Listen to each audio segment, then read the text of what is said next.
ऐसा बाप नहीं चाहिए। एक बड़े शहर में रतनलाल अपनी बेटी संध्या और छोटे बेटे कुणाल के साथ रहता है। रतनलाल बहुत गरीब है और शराबी किस्म का आदमी है। वो रिक्शा चलाकर अपना जीवन यापन कर रहा है। रतनलाल एक अधेड़ उम्र के आदमी योगेश्वर को कभी कभी अपनी रिक्शा से मार्केट या मंदिर छोड़ता है और कभी कभी बाजार से उसका सामान भी ले आता है। एक दिन रतनलाल योगेश्वर से कहता है, साहब, आपके पास गाड़ी है, फिर भी आप कभी कभी रिक्शा से क्यों जाते हो?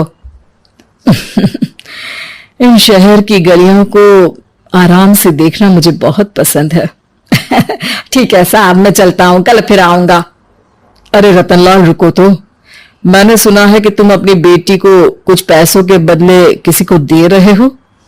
अभी किसी को बेचे नहीं तो क्या करे साहब। एक छोटा बेटा है, उसको पढ़ाना भी है, उसकी देखभाल भी करनी है, और अगर मैं बेटी को घर में रखूंगा तो उसकी शादी कैसे करूंगा साहब। तुमको कितने पैसे मिल रहे हैं? अब 50,000 साहब। देखो, मैं तुमको पूरे 20 लाख रुपए देता हूं। तुम अपनी बेटी संध्या को मुझे दे दो। हैं? 20 लाख? धन्यवाद साहब, धन्यवाद। मैं कल ही से आपके पास छोड़ जाऊंगा साहब। अगले दिन रतनलाल संध्या को हमेशा के लिए योगेश्वर के यहाँ छोड़ आता है और बदले में 20 लाख रुपए लेकर घर आ जाता है। रतनलाल जिंदगी में पहली बार इतने पैसे पाकर बौखला गया। उसने एक अच्छा घर लिया। कुणाल, अब हमें कोई चिंता नहीं है, तो अब अच्छे से पढ़, खूब मन लगाकर पढ़ाई करना। पापा, मुझे पढ़ाई करना अच्छा नहीं लगता। अरे तूने अगर ज्यादा बकवास की ना तो बहुत मारूंगा। कल से तू अच्छे स्कूल में जाएगा तो जाएगा, हाँ बस। कुणाल का एडमिशन एक अच्छे स्कूल में हो जाता है, लेकिन आए दिन स्कूल से शिकायत आती ही रहती है। 10 साल बाद एक दिन प्रिंसिपल मैडम रतनलाल को स्कूल में बुलाती है। रतनलाल, आपका बेटा कुणाल बहुत आवारा हो गया है और ये बिल्कुल भी पढ़ाई नहीं करता है, बल्कि उसका दिमाग गलत कामों में जा रहा है। अब मैं उससे बात करूंगा मैडम। ठीक है, आज ये आखिरी मौका है, अगली बार तो मैं उसे स्कूल से ही बाहर निकाल दूंगी। रतनलाल घर आ जाता है और कुणाल से कहता है, कुणाल बेटा, मैं तुम्हारे ऊपर इतना पैसा लगा रहा हूं, फिर भी तुम स्कूल में सही से क्यों नहीं पढ़ते हो? आप तो रहने ही दीजिए, मैं सब जानता हूं कि ये पैसा कहां से आया है, और वैसे भी अब ये पैसा मेरा है। मेरा जो भी मन होगा मैं करूंगा। आज के बाद मैं कभी स्कूल नहीं जाने वाला। रतनलाल को अपनी बेटी की याद आती है और वो रोने लगता है। 5 साल बाद कुणाल एक दिन एक लड़की को शादी करके घर ले आता है। पिताजी, ये मेरी पत्नी है स्वीटी। तुमने शादी कर ली? हाँ, शादी कर ली मैंने, दिखाई नहीं दे रहा। और अब से आप फिर से कमाना शुरू कर दो, बहुत बैठ कर खा लिया। कुणाल, तुम इस बुड्ढे को घर में क्यों रख रहे हो? देखो ना, ये शराब पीता है, इसे घर से बाहर निकाल फेंको। अरे स्वीटी, ये मेरे पापा है, कैसे बाहर निकाल दूं? और वैसे भी घर में कोई तो चाहिए ना काम करने वाला, नौकर समझ कर रख लो। इस बुड्ढी को तो घर से बाहर निकाल कर ही रहूंगी मैं कब तक इसके लिए खाना बनाऊंगी। स्वीटी एक दिन घर के बाहर पार्क में अपनी दोस्तों के साथ बैठी होती है। तभी वो रतनलाल को बुलाती है। पिताजी, मेरे कमरे में मैं अपना फोन छोड़ आई हूं, जरा ला कर तो देना। हाँ जरूर, अभी लेकर आता हूं। रतनलाल फोन लेकर आ जाता है। कुछ समय बाद स्वीटी के फ्रेंड्स भी चले जाते हैं। स्वीटी अंदर आकर शोर मचाती है। चोर चोर! कहाँ है चोर? मुझे तो यहाँ कुछ नहीं दिख रहा। अरे ये अलमारी खुली पड़ी है, जरूर किसी चोर ने ही खोली होगी। अरे कौन आया था यहाँ? यहाँ तो पिताजी आए थे बस। अरे बहू, मैं चोर नहीं हूं। मुझे तो आप पर अब बिल्कुल भी विश्वास नहीं है पिताजी, क्योंकि जब आप पैसे के लिए दीदी को बेच सकते हो तो आप चोरी भी तो कर ही सकते हो। अरे लेकिन वो सब तो मैंने तेरे भले के लिए किया था ना। मैं तो कहती हूँ कि हमें इनके कमरे की तलाशी लेनी चाहिए।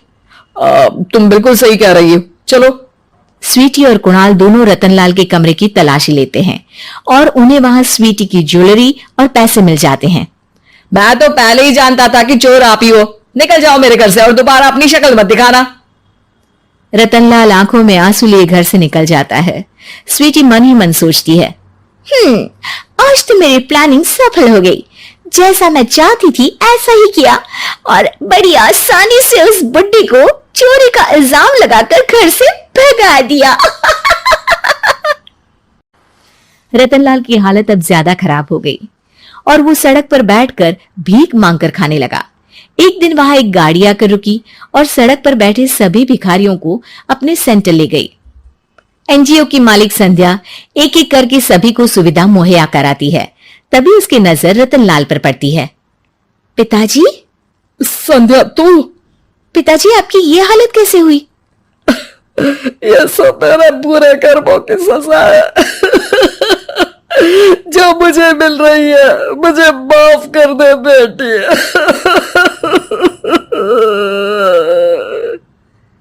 पिताजी, मैं आप पर बिल्कुल भी गुस्सा नहीं हूं, क्योंकि आपने मुझे यहां भेजकर अच्छा ही किया। मेरी जिंदगी बदल गई। लेकिन ये सब हुआ कैसे बेटा? आप ये नए कपड़े पहनो, तब तक मैं योगेश्वर अंकल को बुला कर लाती हूँ। योगेश्वर अंकल? हाँ अंकल। योगेश्वर जी ने तुझसे शादी नहीं की थी? नहीं तो पापा, उन्होंने तो मुझे पढ़ा लिखा कर इस काबिल बनाया है कि मैं आज सबकी सेवा कर पा रही हूँ। रतनलाल पश्चाताप करके रोता रहता है। तभी योगेश्वर भी वहां आ जाता है। रतनलाल जी, आपकी ये हालत कैसे हुई? इतने सारे पैसों के बावजूद भी? क्योंकि मैंने बेटे और बेटी में भेदभाव किया था। लेकिन आपने ये कैसे किया? मुझे ये जानना है, बताइए। सालों पहले जब संध्या छोटी थी, तब मैंने एक बार एक आदमी से तुम्हें बात करते हुए सुना था, जो कुछ पैसों में संध्या को तुमसे खरीद कर शादी करना चाहता था। मैं उस समय एनजीओ में बच्चों के लिए ही काम कर रहा था और मैं किसी भी लड़की की जिंदगी खराब होते नहीं देख सकता था। इसलिए मैंने अपने जीवन की कमाई का एक बड़ा हिस्सा तुम्हें दे दिया था। सच में कितना गलत था मैं। मुझे माफ कर दो। अब आप दोनों मेरे साथ घर चलो और आज मैं अपना सच्चा प्रायश्चित करना चाहता हूं। योगेश्वर और संध्या रतनलाल के साथ घर जाते हैं। स्वीटी दरवाजा खोलती है। चोर भिखारी, तू फिर से आ गया? चल भाग यहां से बुड्ढे। ये घर तुम्हारे बाप का नहीं, मेरा है। बाहर निकले यहां से। रतनलाल कुणाल और संध्या को घर से बाहर निकाल देता है। योगेश्वर जी, अब ये घर आपका है और अब आप यहाँ एक और एनजीओ खोल सकते हैं। शायद अब ये सच्चा प्रायश्चित है। संध्या अपने पिता के गले लग जाती है। तो सब भला। रोली की शादी उसके माँ बाप एक आलसी लड़के से करा देते हैं। चलो, रोली की शादी हुई और हमने गंगा नहाई। और क्या, बेटियां तो होती ही हैं बोझ। हाँ, पर अब क्या चिंता, उतार तो दिया बोझ तुमने, अब वो लोग समझे। ससुराल में रोली का पति कहता है, देखो, मैं कोई काम नहीं करता। ये बात तुम्हारे मम्मी पापा को बता दी थी मैंने। अब जो किराया आता है दुकान का, उसी से घर का गुजारा करना है। कभी भूल से भी कोशिश ना करना किसी चीज की डिमांड की। क्या मम्मी पापा को पता था कि आप कोई काम नहीं करते? और क्या, बड़ा अच्छे से पता था। उन लोगों को तो तुम बोझ लगती थी। बोल रहे थे कि बस शादी कर लो और कोई मतलब नहीं है। रोली को यह सुनकर बहुत गुस्सा आता है, लेकिन करती भी तो क्या, क्योंकि वो जानती थी कि उसके माता पिता ऐसे ही हैं। जैसे तैसे रोली दिन काट रही थी। रोली को एक प्यारी सी बेटी होती है। धीरे धीरे वो बड़ी होती है और उसके साथ उसकी जरूरतें भी बढ़ती जाती हैं। सुनिए जी, अब तो सिमी बड़ी हो रही है, उसका स्कूल में दाखिला कराना है। मैंने अब तक तो जैसे तैसे समय काट लिया, लेकिन मैं बच्ची की परवरिश में कोई कमी नहीं रखूंगी। अरे क्या है यार, अब तो लगता है कोई ना कोई काम ढूंढना ही पड़ेगा। अब पति रोज काम की तलाश में जाता और बिना किसी काम के वापस आ जाता। रोली समझ जाती है कि पति के अंदर अब काम करने की क्षमता नहीं है। वो बेटी को उच्च शिक्षा देने के लिए कुछ करना चाहती थी, लेकिन करती तो क्या करती। एक दिन रोली की सहेली कहती है, रोली, मेरी कोई औलाद नहीं है। अगर तू मेरी औलाद को जन्म दे तो मैं तुझे तेरे मुंह मांगे पैसे दूंगी। अरे, तेरी औलाद को मैं कैसे जन्म दे सकती हूँ? सरोगेसी से? बच्चा मेरा और वैभव का ही होगा, लेकिन कोख तेरी होगी। ये संभव है रोली?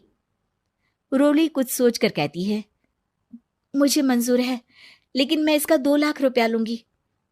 अरे कोई बात नहीं, मुझे मंजूर है। रोली खुश हो जाती है कि एक बच्चा पैदा करने का उसे 2 लाख रुपया मिलेगा। वो घर आकर पति को बताती है, वो भी खुश हो जाता है। अब क्या था, डॉक्टर के पास जाकर सहेली का बच्चा रोली की कोख में पलने लगता है। मुझे 20,000 चाहिए मेरे बेटी के एडमिशन के लिए। हाँ हाँ ठीक है, मैं उसके एडमिशन से लेकर सारे खर्चे उसके अकाउंट में डाल रही हूँ। रोली की बेटी का एडमिशन हो जाता है। रोली को लगता है कि वो अब सब कुछ ठीक कर देगी। दिन और महीने आगे बढ़ते हैं। अब एक दिन, एक बात कहूं जी, काश इस बच्चे को मैं रख पाती। मैं अब इससे काफी जुड़ गई हूं। अरे यार, पता नहीं किसका बच्चा है, अपने पास है ना अपनी मुन्नी? हाँ, लेकिन अब मैं भी इस बच्चे से जुड़ाव फील करने लगी हूं। लेकिन मैं ये जानती हूं कि ये मेरा बच्चा नहीं है। दोनों की जिंदगी ठीक चल रही थी, लेकिन कहते ना कि सुख का पल ज्यादा लंबा नहीं होता। एक दिन रोली की सहेली का फोन आता है। रोली, मुझे अब ये बच्चा नहीं चाहिए, मैं अपने पति को छोड़ रही हूँ। अरे लेकिन मुझे पैसों की जरूरत है, बच्चा तुम्हारा है, मैं क्या करूंगी? सहेली बिना कुछ बोले फोन काट देती है, फोन स्विच ऑफ कर देती है। लेकिन रोली के जीवन का तूफान यहीं नहीं रुकता। रोली, मैं इतना भार नहीं उठा सकता। आज पढ़ाई का पैसा मांग रही हो, कल को शादी, कॉलेज और पता नहीं क्या क्या। मैं तुम्हें छोड़ रहा हूं। अपनी बच्ची उठाओ और निकलो इस घर से। अरे पर मैं कर तो रही हूं ना बच्चे के लिए काम, आप आराम से रहिए ना। क्या काम कर रही हो? देख रहा हूं मैं। ये छोटा शहर है, यहाँ लोगों को बात बनाते वक्त नहीं लगता। तो मैं क्या करूं? ज्यादा पढ़ी लिखी नहीं हूं, कैसे घर के खर्चे चलाऊं? और आप तो काम करना ही नहीं चाहते। हाँ, ना चाहता हूं और ना ही करूंगा। रोली को पति की बात पर काफी गुस्सा आ जाता है। ठीक है, अगर मेरे जीवन में संघर्ष ही लिखा है तो वही सही। इस वक्त पति होने के नाते आपको मेरा साथ देना चाहिए था, लेकिन नहीं, आपने तो इस हाल में मुझे घर से बाहर निकालने की बात कह डाली। देखो, ये सारी फालतू की बातों के लिए वक्त नहीं है मेरे पास। रोली, जिसकी कोख में किसी और का बच्चा था और साथ छोटी सी बेटी, पति का घर छोड़कर रास्ते पर आ जाती है। रोली के पास मायके के सिवा दूसरा कोई रास्ता नहीं होता। अरे रोली, कैसी है? कितने दिनों के लिए आई है? हमेशा के लिए माँ। वो माँ को सारी बात बता देती है। ओए लड़की, इतनी हिम्मत का काम कर लिया? अरे ना ना, यहाँ कोई जगह नहीं है।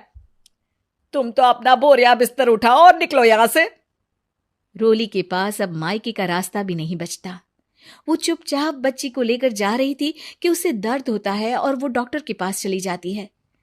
और फिर वहां वो एक प्यारे से बेटे को जन्म देती है। कितना प्यारा है, कितने अभागे हैं इसके माँ बाप जो इसके पैदा होने पर भी नहीं है। तभी वहां डॉक्टर आ जाती है। रोली, बच्चे के पिता तुमसे मिलना चाहते हैं। आपका बहुत बहुत शुक्रिया। मैं इस बच्चे को पालूंगा, भले ही इसकी मां ने इसे छोड़ दिया हो, पर मैं अपनी जिम्मेदारी निभाऊंगा। तो क्या आप मुझे इसके पैदा करने के लिए जिन पैसों की बात हुई थी वो भी देंगे? हाँ, और साथ ही आप चाहें तो मेरे घर में रहकर मेरे बच्चे की देखभाल भी कर सकती हैं। मैं उसके लिए आपको सैलरी दे दिया करूंगा। रोली को लगता है कि जैसे भगवान ने उसके लिए सुकून का रास्ता खोल दिया। वो अब मुकेश के साथ उसके घर चली जाती है, जहां रहकर वो उस बच्चे की देखरेख करती है। अब मुकेश के घर को रोली अच्छे से संभाल लेती है। उसके लिए खाना बनाने से लेकर बच्चों की देखभाल और घर की देखरेख। धीरे धीरे मुकेश को रोली से प्यार हो जाता है। रोली, तुम्हारी बेटी और मेरा बेटा बिल्कुल भाई बहन की तरह साथ रहते हैं। हाँ, आखिर है तो एक ही कोख के बच्चे, अटैचमेंट तो होगा ही ना। रोली, तुमने घर और मुझे दोनों को संभाल लिया। ये तो मेरा काम है। आपने भी तो मुझे छत दी, जिससे मैं अपनी बेटी की पढ़ाई और भविष्य के लिए पैसे जोड़ सकूं। अब रोली, क्या तुम मुझसे शादी करोगी? अब मैं जानता हूँ तुम्हारी भी शादी कुछ खास अच्छी नहीं रही। रोली को मुकेश की बात ठीक लगती है। वो उसे हाँ बोलने की सोच ही रही होती है कि उसके पहले पति का फोन आ जाता है। रोली, मैं बहुत परेशान हूँ। मेरा एक्सीडेंट हो गया है। मैं चाहता हूँ तुम वापस आ जाओ। रोली को पुराने पति की चिंता होने लगती है। वो सोचती है कि वो क्या कर रही थी। हाँ हाँ ठीक है, मैं आ रही हूँ। हाँ रोली, आ जाओ, लेकिन बच्ची को कहीं हॉस्टल में छोड़कर आना, क्योंकि मैं नहीं चाहता कि हम लोगों के बीच फिर से वो सारी बातें हो। रोली को समझ आ जाता है कि पति आज भी सुधरा नहीं है। वो पति के पास जाने से इनकार कर मुकेश को हाँ कर देती है।